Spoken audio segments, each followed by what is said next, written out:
Botany can be very attractive. Leaning on a wall on a sunny day and standing next to a very small fern, which is very frequently found on walls. It likes limey soil.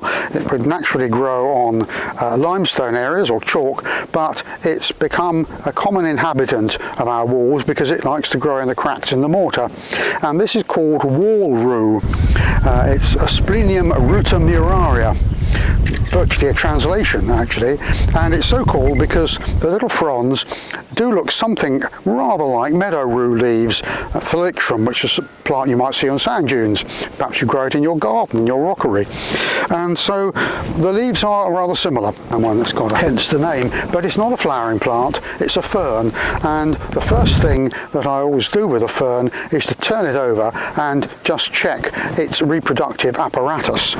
And if I do that on this fern, I can see that the undersides have long thin lines of sporangia where the spores come out, and they're protected by a letterbox flap called an indusium, and that tells me, that long thin indusium tells me that this is definitely an asplenium.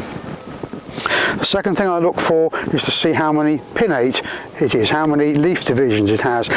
It can be rather difficult to tell with Asplenium rutamuraria.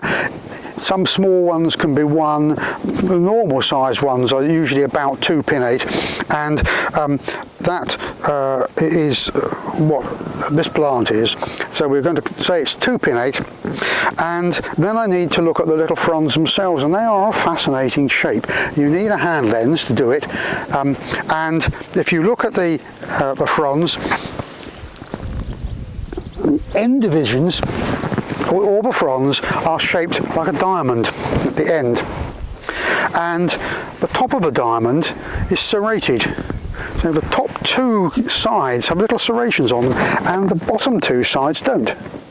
And that's absolutely characteristic of Wall-rue. So those 3 characters tell me what this plant is. I know it's an asplenium because it has the long thin indusia.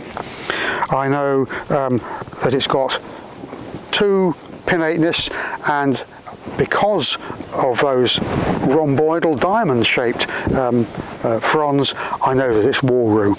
So this is Asplenium rutamuraria.